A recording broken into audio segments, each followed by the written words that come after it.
1993 के जब चुनाव हुए तो नेताजी चुनाव हार गए और ये 7100 कुछ वोट से जीत गए रामवीर। और ऐसा समय आया कि हमने इसको 14,289 वोट से हरा दिया, डबल वोट 2003 का। इसको हमने 436 वोट से जिता दिया।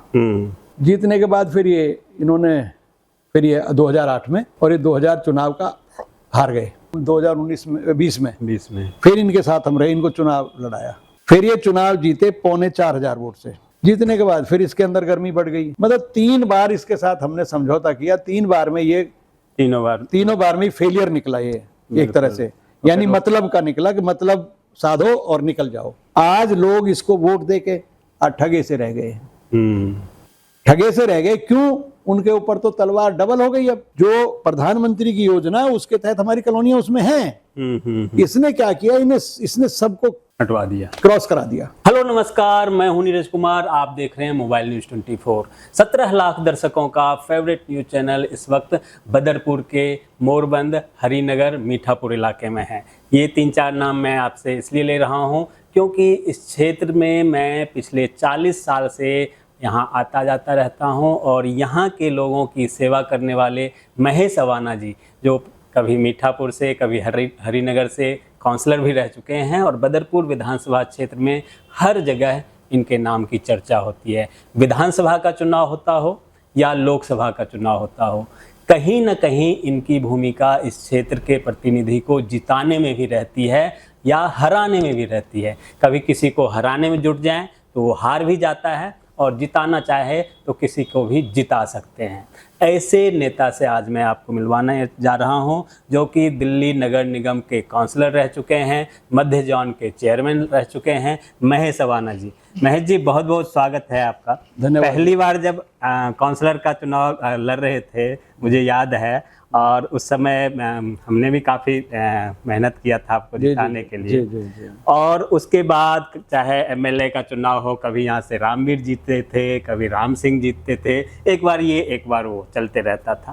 पिछले कुछ समय से हालांकि माहौल बदला और जो हमारे वर्तमान सांसद हैं उनके साथ आप गए, कुछ खटाई हुई, कुछ मनमुटाव हुआ, लेकिन लोगों में जो एक चर्चा है कि रामवीर सिंह विधूरी यहाँ से जब भी जीते किसी न किसी का सहारा लेके 2-4-5 हजार वोटों से वो जीते थे। और अगर राम सिंह की बात करें तो वो अल्टरनेट जीतते जरूर थे और एक अच्छे मार्जिन से, जब भी वो जीतते थे एक अच्छे मार्जिन से जीतते थे। इन सब के बीच क्या इस क्षेत्र की राजनीति के बारे में आप शुरू से बताएं। देखिए, जब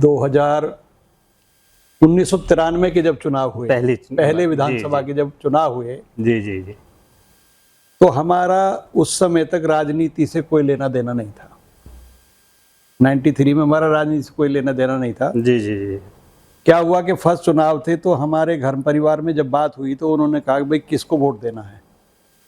जब तक हम किसी पार्टी से भी डिसाइड नहीं थे कि भाई हम इस पार्टी में हैं या उस पार्टी में हैं, कोई मुद्दा ही नहीं था ज़्यादा। बिल्कुल। बड़े चुनाव होते थे, बस उसमें बड़े बूढ़े जो करते थे फाइनल हो गया। तो जब 93 के चुनाव हुए तो उसमें हमारे घर परिवार में बात हुई कि भाई जो सबसे पहले हमारे दरवाजे पे आ जाएगा हम उसके साथ रहेंगे। 3 चुनाव लड़ रहे थे 3 लोग, राम सिंह नेताजी, रामवीर सिंह विधूरी और लज्जा राम जी बीजेपी से लड़ रहे थे। ये जनता दल से थे। राम सिंह नेताजी खादर वाले। जी। राम सिंह नेताजी कांग्रेस पार्टी का टिकट था। जी। तो बाई चांस राम सिंह नेताजी हमारे बैठक पे आ गए गांव में सबसे पहले, जब गांव में अंदर रहते थे हम लोग। तो वहां क्या हुआ, बड़े बूढ़ों ने जब बात करी तो हमारे पिताजी से कहा कि भाई अपना आशीर्वाद दो। तो हमारे पिताजी भगत जी टाइप आदमी थे, उनकी आदत झूठी नहीं थी, तो वो हाथ नहीं रख रहे थे। उनको पता था, कुछ ना कुछ अंदाजा था, लेकिन लोगों ने प्रेशर बनाया तो उन्होंने सर पे हाथ रख के नेताजी को कहा कि भाई देखो हम तो आपके साथ है, जिताने हराने वाला भगवान। बिल्कुल। तो राम सिंह नेताजी आशीर्वाद लेके चले गए। उसके बाद हमसे शाम को पिताजी ने कहा भाई देखो मैंने सर पे हाथ रख दिया है, जीत की और हार की बात तो भगवान के हाथ में है, तो आप इधर उधर मत हो जाना, कहीं मेरी बात खराब मत करना। तो हमने कहा कि हम आपसे बाहर तो जा ही नहीं सकते, जब आपकी जबान तो परिवार की जबान है, पूरे फैमिली की जबान है। तो हमारी फैमिली के लोग ज़्यादा राम सिंह नेताजी के साथ जुट गए और बहुत हमें कोई राजनीतिक अनुभव नहीं था, केवल अपना वोट वगैरह दे दी तो नेताजी चुनाव हार गए और ये 7100 कुछ वोट से जीत गए रामवीर मित्तल। जीतने के बाद जब ये हमारा इनसे कोई सरोकार था नहीं, तो जब चुनाव चल रहा था तो ये बीच में हमारे पास भी आए, यानी राम सिंह नेताजी के बाद इन्होंने कहा कि भाई हमारी मदद करो, ये करो। हमने सीधा सीधा एक ही बात कही कि जी हमारे पिताजी ने राम सिंह नेताजी से जबान दे दिया और हम जबान से हटते नहीं, हम आपकी मदद नहीं कर पाएंगे।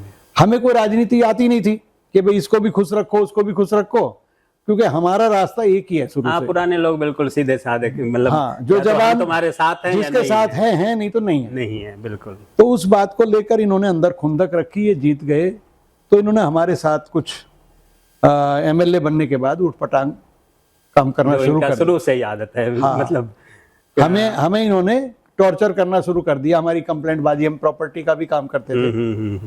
तो हम तो केवल वोट दिया और जवान दी, सही बात। तो हमारा उससे कोई लेना देना नहीं था। उसके बाद में हमें फिर जब ये हमारे पीछे लग गए कंप्लेंट बाजी करने में, ये वो इधर उधर की बात है, तो इन्होंने उस टाइम मैंने किसी आदमी से, अभी वो जिंदा आदमी, हालांकि वो मुंह पे आजकल लोग कहते नहीं है, मुकर जाते हैं, तो बलराम बिंदल जी कहने लगे कि भाई, मैंने उसको कहा कि भाई ये मेरे पीछे क्यों पड़ा हुआ है, क्या बात है। तो उन्होंने कह दिया कि भाई ऐसा करो, इसको 2 लाख रुपए दे आओ, अच्छा फिर तुम चाहे कुछ भी बोलो, कुछ भी गाली दो, और ये कुछ नहीं करेगा। मैं कहा भाई मैं पैसे क्यों दे दूं, अच्छा किस बात के पैसे दे दूं, इसने मुझे कमा के दे रखा, मैं ऐसे ही बोला साहब। बिल्कुल।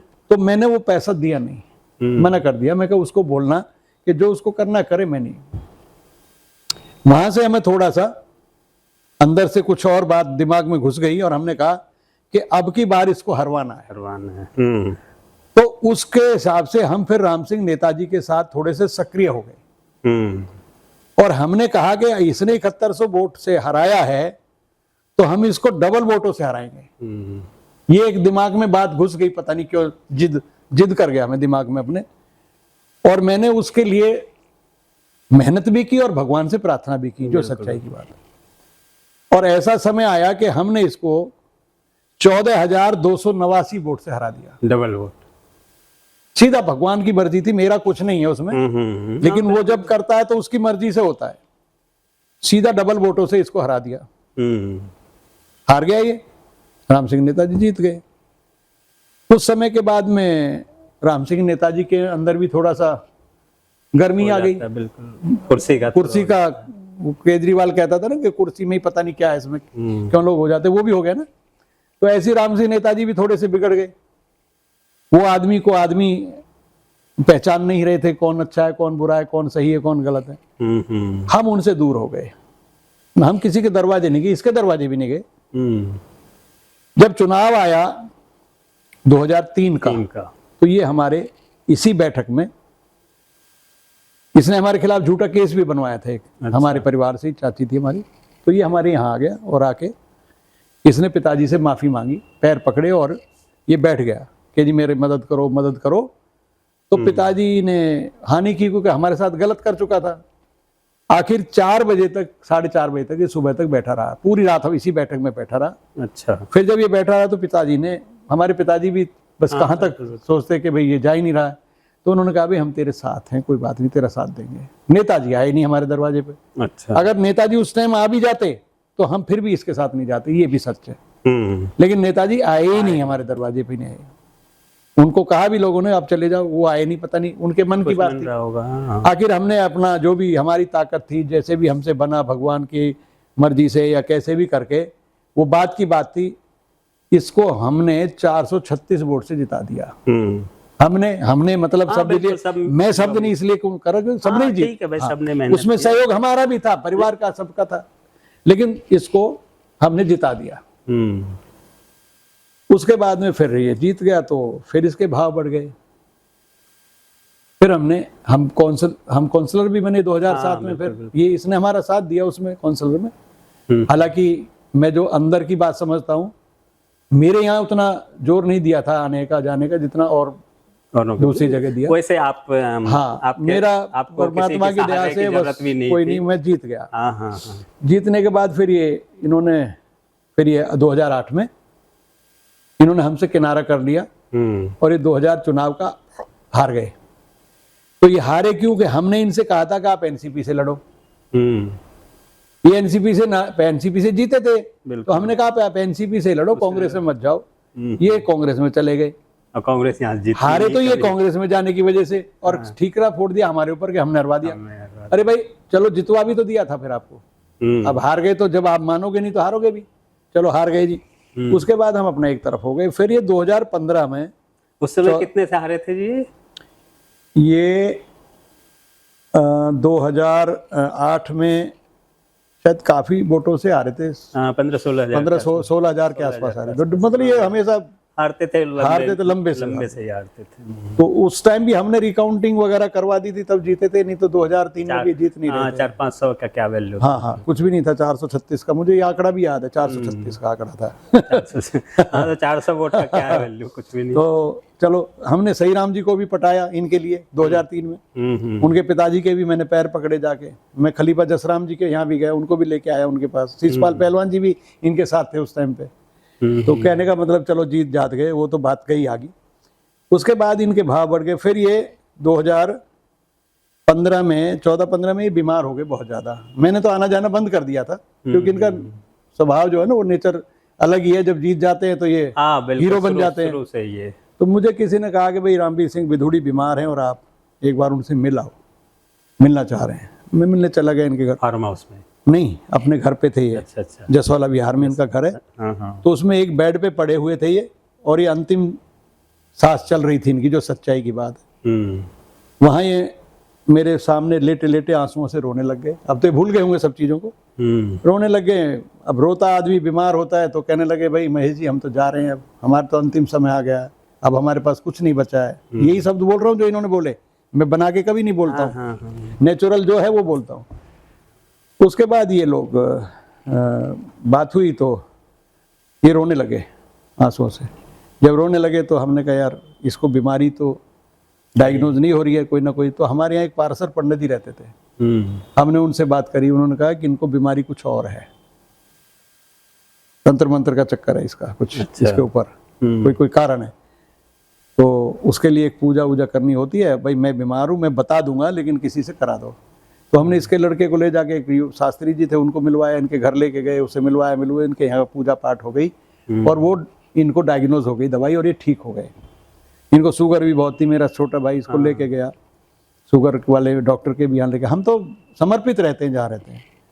उसके बाद भी इसको कुछ समझ नहीं आई। चलो फिर 17 में इन्होंने संजय भैया बदरपुर के, उनको भेजा। फिर संजय भैया उस टाइम भी आए थे 2003 में भी मेरे पास। तो उनको भेजा कि भाई आप ऐसा करो, रामवीर बिधूड़ी जी आपको याद कर रहे हैं, मिल लो, कोई बात नहीं है, राजनीति चलते रहते। हमने कहा चलो, हमारी कोई लड़ाई भी नहीं है, भिड़ाई भी नहीं है भाई, ठीक है। बीमारी में उनके साथ चले गए। हमें चुनाव का कोई लालच नहीं था।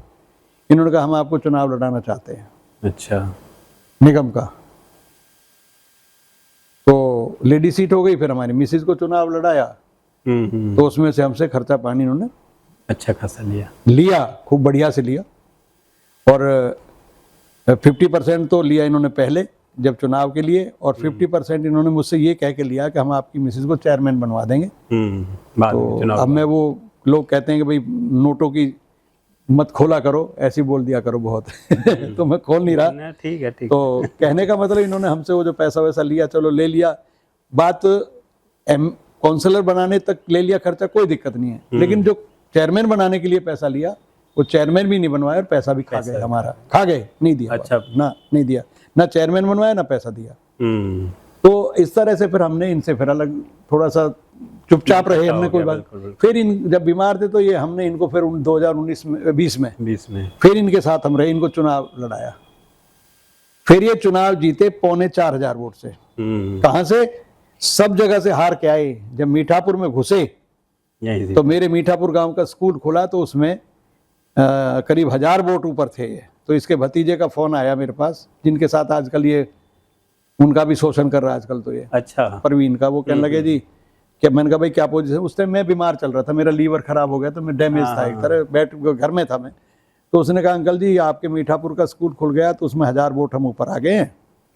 तो ऐसे ही मैंने कहा अब अपने चाचा को कह दो, मैंने उसको बोला कि वो जाए और जाके पहुंचे वहाँ, चुनाव हम जीत गए। अब मुझे पता था कि जब मीठापुर में हम 1000 वोट आ गए तो आगे तो स्कूल वगैरह इधर तो अच्छा हमारा काम था, ठीक था, तो हमने इसको जिता लिया। जीतने के बाद फिर इसके अंदर गर्मी बढ़ गई, फिर इसने चेले पाल लिए, फिर हमें भी टॉर्चर करना शुरू कर दिया, हमारे मकान दुकानों की कंप्लेंट शुरू कर दी, तो हम चुप हो गए। मैंने कहा चलो मरने दो, कोई बात नहीं, करने दो। उसके बाद इनका एमपी का चुनाव आया, ये फिर हमारे पास किसी को भेज दिया इन्होंने, वो हमें बुला के लेके गया, बैठो बात करो।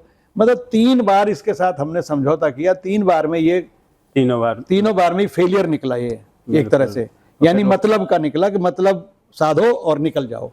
चलो भाई, फिर तो भगवान भी कहता है अगर 3 बार किसी की गलती पकड़ फिर साथ मत दे, फिर साथ नहीं। फिर अब हमारे पीछे इसने बहुत हमें नुकसान भी किया है, चलो करने दो, कोई बात नहीं। देखो मेरा धर्म मेरे साथ है, उसका धर्म उसके साथ है। सच्चा कौन है झूठा कौन है, मैं कहूं कि मैं सच्चा हूं, वो कहे कि मैं सच्चा हूं, तो इसका फैसला तो या तो परमात्मा करेगा या जनता करेगी। जनता बिल्कुल भाई आज जनता के साथ क्या हो गया है, पूरा क्षेत्र नहर पार का पूरा क्षेत्र ओजोन में हो गया। भाई मोलरबंद एक्सटेंशन, नहर के उस पार आली विहार वगैरह, ये तो कोई बिल्कुल नहीं, ये तो जमीन जो है ना उसमें नहीं थी ओजोन में। फिर आपने इन कॉलोनियों को अप्रूव क्यों नहीं करा लिया जो भी लिस्ट आउट हुई है? उसमें भी नहीं, जबकि मेरे यहाँ क्षेत्र की एक भी कॉलोनी ग्राम सभा पे नहीं है, कोई डीडीए की जमीन पे नहीं है, कोई उस पे नहीं है, एमसीडी की जमीन नहीं है, क्लियर जमीन है, मलकियत जमीन है। जितनी भी कॉलोनी बसी है मलकियत पे बसी हुई है। आज लोग इसको वोट दे के ठगे से रह गए, ठगे से रह गए। क्यों? उनके ऊपर तो तलवार डबल हो गई अब, क्योंकि ओजोन के बोर्ड लग गए। तो पहले 1000 रुपए गज ये लेते थे, अब उसकी कीमत 2000 गज कम से कम हो गई है। अगर ईंट लगाना अगर कोई ईंट लगाएगा तो 2000 रुपए गज का इसके पास जाएगा, चाहे उसमें पुलिस है, चाहे एमसीडी है, चाहे ये है, सारे तभी वो मकान बना पाएगा। अगर समरसीबल का 35-40 हजार दे रहा था, 70 हजार तक भी लोगों ने दिया है, तो अब 1 लाख 1.5 लाख से कम समरसीबल भी कोई नहीं लगा पाएगा। कहने का मतलब यह है कि लोगों का शोषण बराबर आदमी कर रहा है, लेकिन अब लोगों के अंदर थोड़ा सा एक जुनून पैदा हो रहा है इसके खिलाफ कि अब इस आदमी का साथ आगे नहीं देना, बख्शेंगे नहीं, बख्शेंगे नहीं। क्योंकि 3 गलती के बाद अगर किसी को आपने छोड़ा तो फिर भगवान भी माफ नहीं करता। मेरे साथ पर्सनल कुछ भी करे नुकसान मेरा, ठीक है, मेरी आप राजनीतिक लड़ाई मान के चल रहे, कैसे चल रहे, गलत तो मैंने भी नहीं किया इसके साथ, मैंने भी भलाई किया, बुरा तो किया नहीं इसका। कम से कम इस इलाके के साथ बुरा नहीं करना चाहिए था। ये इलाके के साथ बहुत बुरा हुआ है, क्योंकि मेरी सारी जो बदरपुर विधानसभा की कॉलोनी है पास होनी चाहिए थी। ये जो 15 को पिछली बार जो 1000 पिछले लिस्ट में तो नाम, पिछले लिस्ट में हमारी कॉलोनियों का नाम था। तब कहाँ था जी ओजोन? तब भी तो ओजोन था। मैं कह रहा हूं तब ओजोन क्यों नहीं आया? अरे अभी इसने क्या किया, ये सारा खेल इसी आदमी का है, क्योंकि इसने अभी 3 साल और रहना है, 2 साल हो गए, लगभग 3 साल और रहना है, तो 3 साल में इसकी कमाई डबल हो जाएगी अब। और लास्ट में कहेंगे कि जी पास करा दिया। मतलब टूटने उठने वाला भी नहीं है, ये ड्रामेबाजी है। देखो मकान तो कोई टूटेगा नहीं, क्योंकि मलकियत जमीन पे है। लास्ट में मतलब रही बात ये ने मुझे बस उधार करा दिया। हाँ, वो कुछ भी है, वो मौका देखेगा, अगला गेम क्या खेलेगा ये हमें तो पता है, लेकिन लोग नहीं समझ पाते। तो ये किसी का भी सगा नहीं है, हर आदमी के साथ मतलब दगा ही दगा है इसके। ये अपने भतीजे अभी उनके साथ क्या क्या हुआ आपने चर्चा में क्या करूं, उनके परिवार की बात है वो जाने, लेकिन उसके साथ भी उनके साथ भी गलत हो गया। हाँ बिल्कुल, चाहे भाई हो, भाई का पोता तो है ही। हाँ बिल्कुल। अब मैं तो उस आर भारत वाली जो लेडी थी जिसने चर्चा की इनके साथ में, तो वो बार बार एक ही तो बात पूछ रही थी कि जगपाल जी आपके भाई हैं? तो वो भाई नहीं बता रहा है, वो जगपाल जी का पोता नहीं बता रहा है, वो कह रहा है वो तो कोई आम आदमी पार्टी वाले का भांजा है। तो अरे भाई तुम भांजा क्यों बता रहे हो, इसमें क्या बुराई थी? देखो सीधा सिंपल, नीरज जी सीधा सिंपल एक बात थी, उसने पूछा कि जगपाल जी आपके भाई हैं? इनको कहना था हाँ मेरे भाई हैं, एक बात। दूसरा इनको बोलना था कि जी मेरे भाई का पोता है, मेरा ही पोता है। उसने गलत किया है, हाँ, कानून कार्रवाई जो कार्रवाई है वो करे, हम कानून के साथ है। जो उसको सजा मिलेगी, जितना उसने गलत किया उतनी उसको सजा मिले, हमें कोई दिक्कत नहीं है। बिल्कुल सादा और सिंपल बात थी। इसमें पत्रकार के खिलाफ जो है कि मैं तुम्हारे खिलाफ केस करूंगा, ये करूंगा, तुम्हें नोटिस भेजूंगा, असलियत कहानी कुछ और थी। पैसे का खेल था कोई बीच में। इनकी पैसे की लड़ाई है चाचा भतीजे की। उनका कुछ पैसा वगैरह ये नहीं दे रहा था। अब वो क्या है वो तो वो जाने, परिवार के लोग हैं, लेकिन उनका कुछ पैसे धेले का लेन देन था। उस बात को लेकर के इसने उनको गाड़ी पे जो स्टिकर लगाए थे उसकी इन्होंने कंप्लेंट करी थी, और वो कंप्लेंट करी थी उस बेस पे। अब बता रहा है कि मैंने तो उनकी पहले ही कंप्लेंट कर दी। भाई पहले कंप्लेंट क्यों करी आपने? आप जब चुनाव लड़ रहे थे तो तब आपका पोता आपके साथ था, जब आप चुनाव लड़ रहे थे आपके भतीजे साथ थे। बेचारों ने आज तक भी कहीं भी देख लो ना, जब से इन्होंने चुनाव लड़ना शुरू किया है, हाँ, शुरू से 2003 से हम देख रहे हैं, इनके भाई इनके साथ रहे हैं, ये सच्चाई है। इनके भतीजे इनके साथ रहे हैं, चाहे उनके घर में कुछ भी लड़ाई हो, लेकिन उन्होंने चुनाव में इनका साथ दिया। बिल्कुल बिल्कुल। वीरेंद्र कितना भी वैसा हो, चाहे भले उसने सामने चुनाव लड़ा हो, लेकिन उसने इसको फायदा ही किया, नुकसान नहीं किया। लेकिन ये कभी किसी का भला नहीं चाहता। जीतने के बाद, मतलब जीतने से पहले इनसे जो करवा लीजिए। तो मेरा कहने का मतलब ये है नीरज जी कि ये जितने भी लोग हैं हमारे क्षेत्र में रहते हैं, उनके साथ बहुत बड़ा धोखा हो गया है, और इस धोखे से बचने के लिए आप जैसे पत्रकारों का भी हमें सहयोग चाहिए, क्योंकि इसके लिए हमारे कॉलोनी वालों को आदरणीय खट्टर जी जो शहरी विकास मंत्री हैं, ये पूरे नक्शे हमारे अर्बन डेवलपमेंट में हमारा विभाग में जमा हुआ है। उस टाइम जिस टाइम पे शीला दीक्षित की सरकार थी, उस समय पर राजकुमार चौहान जी डेवलपमेंट मिनिस्टर थे दिल्ली के। तो राजकुमार चौहान जी के समय पे हम लोग भी थे, ये एनसीपी के एमएलए थे। मैंने यहाँ के सारे नक्शे इकट्ठे करके एसोसिएशन से वो सारे नक्शे हमने जमा करा चुके हैं, और वो नक्शे एमसीडी में आज भी हमारे जमा हैं, और उनपे वो क्लियर है। उनकी मैं बताऊं कि बाउंड्री लाइन भी क्लियर हो गई। मैं भी एमसीडी के कुछ अफसरों से मिला था जाके, अभी से ओजोन के मुद्दे से पहले, जब तक ओजोन का मुद्दा कुछ नहीं था, तो उन्होंने मुझे बताया था कि आपके सारी कॉलोनी अप्रूव होने जा रही हैं, और इसमें जो 2000 गज के प्लॉट हैं, 2000 मीटर तक के प्लॉट, उनको गवर्नमेंट ये एमसीडी ये भी फैसिलिटी देगी कि उसमें अगर वो मल्टी स्टोरी बिल्डिंग बनाना चाहें या कमर्शियल बनाना चाहें, तो उसमें भी उनको 2000 गज के प्लॉट वालों को छूट मिलेगी, उनको परमिशन होगी, उनका बाकायदा नक्शा पास हो सकता है। अगर आप भी चाहो, आपके पास इस टाइप के प्लॉट है। ऐसे अफसर मुझे मिले एमसीडी के, जिन्होंने मुझे ये सारी चीजें बताई थी। उसके बाद में सारा झमेला हुआ है। हमारी तो सारी कॉलोनियों के नक्शे जो प्रधानमंत्री की योजना है उसके तहत हमारी कॉलोनियां उसमें हैं। इसने क्या किया, इसने सबको हटवा दिया, क्रॉस करा दिया। मतलब जो पुराने लिस्ट में जो नाम थे उनको भी हटवा दिया। और पूरे मुझे लगता है बदरपुर विधानसभा का एक भी कॉलोनी अप्रूव नहीं है। पूरे 2 कॉलोनी गलती से इससे नहीं कटी। हमारे यहाँ की एक बछराज कॉलोनी और एक मीठापुर एक्सटेंशन के नाम से कॉलोनी है। वो कौन सी थी? मीठापुर एक्सटेंशन, 2-3 कॉलोनी है मीठापुर एक्सटेंशन, अलग अलग उसके नंबर हैं। तो उन्होंने मुझे ये भी बताया, ये क्या कहते हैं, 2 कॉलोनी हमारी आ गई उस लिस्ट में। तो इसने कहा, इसने उसको भी कटवा दिया, क्योंकि लोगों को मुद्दा मिल गया था कि ये 2 कैसे आ गया। तो इसने मिला के उन अफसरों से कह दिया कि भाई ये कह दो कि ये हमसे गलती से हो गई हैं, इनको भी हटाओ। तो वो भी हटवा दी 2, इसलिए कि मुद्दा था लोगों के लिए। अभी क्या है कि अभी कुछ नहीं है, एक कॉलोनी में हमारी अप्रूव नहीं है। वो जो उनका और हमारे ऊपर जो है ना तलवार, पहले तो कच्चे धागे में लटक रही थी, अब ये बोर्ड लग गए, अब पक्के धागे में बांध दिया है। कुछ नहीं कर सकते, कुछ नहीं कर सकते। बिल्कुल रहने वाले लोग जो है भाड़ में जाओ, और ये सबको गुमराह कर रहा है, झूठ बोल रहा है, ये नहीं होगा, वो नहीं होगा, हम ऐसा नहीं होने देंगे, वैसे नहीं होने देंगे। ये तो अपने आप को सिर्फ ड्रामा करके इस मुद्दे को शांत करना चाह रहा है कि ये मुद्दा शांत हो जाए किसी तरह से। अब क्या होगा, जो भी मकान बनेगा, चुनाव आ रहे हैं, तो चुनाव में तो नुकसान हो जाएगा हमें। देखो, लोग कहते हैं कि भाई आप ऐसा बोल देते हो, एकदम क्लियर बोल देते हो। देखो, नुकसान तो होता है इन चीजों का। बिल्कुल बिल्कुल, ये मुद्दा नुकसान का है और नुकसान होगा। इस क्षेत्र में तो कम से कम लोग बीजेपी की तो हाँ, जिनके साथ ये लोग आएंगे, कम से कम लोग उनको तो वोट नहीं देंगे।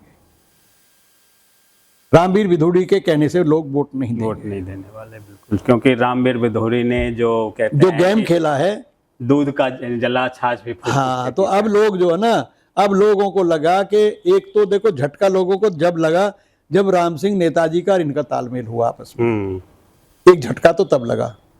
और सबसे डबल झटका, डबल अटैक जिसको कहेंगे, डबल अटैक जब हुआ जब ये कॉलोनियां सारी ओजोन में चली ओजोन गई। में चला गया। तो ये है नीरज जी सारा खेल। यहाँ पे इनकी कमाई बढ़ गई है एमपी साहब की, और और कुछ कमाई बढ़ाने के लिए ये ओजोन का ये बोर्ड ओजोन का सारा लगवाया गया गेम है, खेला जो गया। निचोड़ और जो है, इसमें बड़े बड़े अफसर भी शामिल है। मैं केवल इनकी बात नहीं कर रहा, क्यों हाँ, मतलब कि खुद अफसर तो कहाँ पैसे- जाएगा खुद तो पैसे लेते नहीं हो, कहीं ना कहीं भाई- तो वो लिंक से ही भाई। आएगा। आप ये लगाओ, अभी तक हमने ये सुना था कि पुलिस पैसा लेती है, ये पुलिस से भी पैसे लेते हैं। पुलिस। पुलिस भी यहाँ पे जो उगाही करती है उसमें से भी इनको हिस्सा जाता है मतलब किसी को नहीं छोड़ रखा। ना। चलिए आगे एमसीडी चुनाव की बात कर लेते हैं जी। महेश अवाना जी आने वाले समय में एमसीडी चुनाव में लड़ने वाले हैं, क्या देखते हैं? देखिए, जहाँ तक चुनाव की बात है, ये मेरा अकेले का फैसला नहीं होगा।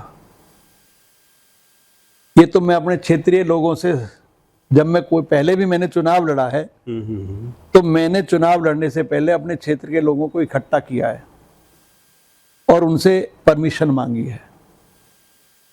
अगर वो परमिशन देंगे, वो कहेंगे कि जी हम आपके साथ खड़े हैं, आप चुनाव लड़ो, तो हम चुनाव लड़ लेंगे। बिल्कुल। अगर मेरे समाज मेरा, मैं अपने केवल एक जाति की बात नहीं कर रहा हूँ, मैं समाज किसको कहता हूँ, जिसमें सब लोग शामिल हैं, हर जाति के लोग, हर धर्म के लोग। वो मेरे समाज के लोग जब यहाँ इकट्ठा मैं करूँगा, अपना चाय वगैरह पे बुला के, सबसे सलाह मशवरा करके, मेरी कोई मतलब लालसा नहीं है ऐसी कि भाई मुझे लड़ना ही जरूरी। अगर लोगों को लगेगा कि मैं 5 साल रहा, मेरी पत्नी 5 साल रही, उन 5 सालों में, पत्नी वाले 5 सालों में अगर मैंने एरिया में कुछ अच्छा किया है, तो उसका लोग उसके नंबर देंगे। हाँ, उसके नाम पे लोग वोट देंगे। बिल्कुल ठीक है जी। अगर वो उस नाम पे वोट देंगे, वो कहेंगे जी आपने अच्छा किया और अच्छा कर सकते हो आप, हम आपको दोबारा लाना चाहते हैं, तो लड़ लेंगे, और नहीं तो कोई बात ही नहीं है। अगर लड़ेंगे तो बीजेपी प्राथमिकता होगी या देखो निर्दलीय या कुछ और? देखो पार्टी तो हमारी बीजेपी रहेगी। अब टिकट किसको मिलेगा किसको नहीं मिलेगा, अब ये तो सीनियर लोग तय करेंगे। क्योंकि ये टिकट काटने में तो भाई माहिर आदमी है, वो बैठा हुआ उसके रहते हैं। जब इतनी ही बात हाँ जी, है, हाँ आप जी, कह हाँ रहे हो, हाँ, तो वो तो चाहेगा नहीं टिकट देखो, दे आपको। मुझे बीजेपी तो का सुनो, टिकट कटवाने कम में से तो कम पक्का मुझे तो चाहेगा ही नहीं। जोर लगा देगा। देखिए, पूरे विधानसभा का टिकट मुझे मिल रहा था, हाँ उसने कितना जोर लगाया होगा। बिल्कुल, इसलिए तो मैं कह रहा हूँ। यानी उसने साम दाम दंड भेद सारे लगा दिए। यानी वो कहते हैं ना, औरत को भी इस्तेमाल कर लिया उसने, मेरे टिकट को कटवाने के लिए किसी औरत को भी इस्तेमाल कर लिया। इससे ज्यादा और क्या होगा? क्या कर सकते? तो मैं टिकट की तो उम्मीद ही नहीं करता। वो उसका चला तो वो तो टिकट लेने नहीं हाँ, देगा। मिलेगी तो ठीक है, नहीं मिलेगी तो ठीक है, लेकिन फिर भी मैं ये कहूंगा, मैं मोदी जी को ही लाइक करूंगा। फिर भी हाँ, पसंद मोदी जी के नाम पे, वोट मोदी जी के नाम पे मांग सकते हैं। सकता हूँ। और जनता कहती है तो निर्दलीय भी चुनाव लड़ सकते हैं। हाँ, देखेंगे जैसा समय आएगा। तो कुल मिला के हमने लगभग 35-40 साल का जो बदरपुर का इतिहास है, और उस इतिहास से जो निचोड़ मैंने पहले भी बताया आपको कि रामवीर सिंह विधोड़ी पढ़ा लिखा नेता है, बड़े लोगों को मोबिलाइज करना जानता है, मनाना जानता है, और उसका वो फायदा उठा के चुनाव लड़ लेता है। हालांकि जीतता कभी 5,000 7,000, कभी 400-500, और जीतने के बाद लोगों को भूल जाता है, ऊपर वाले को मनाने में लग जाता है। पैसे कहाँ से कमाया जा सकता है, इसको वो ध्यान में रखता है। जब भी वो हारता है, बड़ी बात मैं बता रहा हूँ, रामवीर सिंह विधोड़ी जब भी हारता है यहाँ पे 10,000, 12,000, 15,000, 16,000 से कम वोट से नहीं हारता, और जीतता है तो 2-4-5 हजार से जीतता है। इससे स्पष्ट है कि वो जनता का नेता नहीं, पैसे का नेता है और बड़े नेताओं के बीच में रह के जो कहते हैं लाइजनिंग करने वाला नेता रामवीर सिंह विधूरी है, इसमें कोई संदेह नहीं। महेश अवाना जी ने 40 साल का पूरा बायोडाटा जो बताया है वो साफ दिखाता है कि रामवीर सिंह विधूरी इस बार जनता के सामने अगर आता है तो उसे मुंह की खानी पड़ेगी।